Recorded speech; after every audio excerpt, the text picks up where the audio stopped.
Lakers fans are relieved matapos iwasan nina LeBron James at Anthony Davis ang sweep laban sa Denver Nuggets.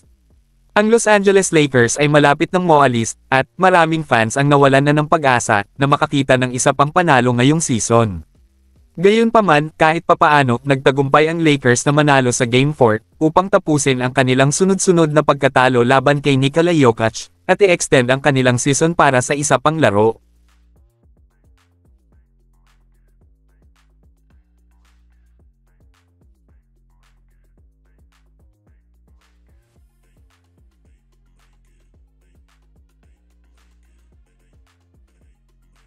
Even after their victory tonight, ang Nuggets ay dapat naasahan na mananalo sa Martes, at ito na lang ang kailangan nila para maka-advance sa susunod na round.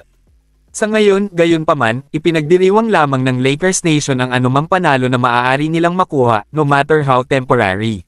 Ito ay isang impressive effort mula sa multiple players across the roster, ngunit na-stole ni Anthony Davis ang show, na may 25 puntos, 22 rebound, 6 na assist, at isang block sa loob ng 40 minutes of action. He was deep in his bag at nagawang makipagsabayan kay Joker, who dropped ng triple-double na may 33 puntos, 14 rebounds, at 14 na assist sa 50% na shooting. Nasa bingit pa rin ng elimination, hindi pa nakakalabas sa kagubatan ang Lakers. Sa katunayan, may 3 laro pa upang manalo, ang kasaysayan ay nagsasabi na ang Purple at Gold ay halos siguradong matatalo sa serye bago nila maabot ang Game 7. Gayunpaman, they were able to show ng some fight ngayon, at lumabas ng may dignidad sa pamamagitan ng avoiding the sweep. Dahil nakatakda ang Game 5 ngayong Martes, si LeBron and the crew won't have long to reflect on this victory before they have to fight for their season once again.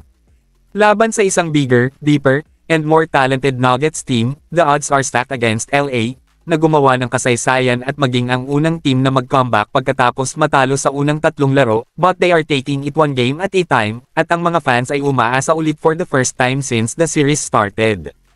Inaasahan pa kung kaya ng Lakers ang ganitong antas ng laro sa Game 5, ngunit kakailanganin ang isang pagsisikap tulad nito upang talunin muli ang Nuggets, lalo na sa kanilang home court, kung saan ang Lakers ay kailangang manalo ng 2 beses upang manalo ang serye.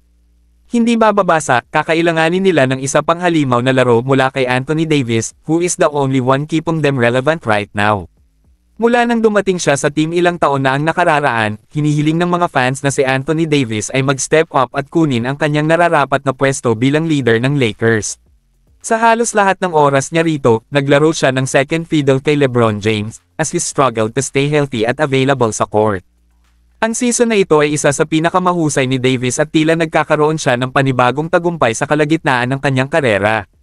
Matapos mag-average ng 24.7 points at 12.6 rebounds sa regular season, the star big man has been on fire through the first 4 games, laban sa Denver at ang kanyang dominasyon sa frontcourt ay nag-challenge sa depensa ng Nuggets.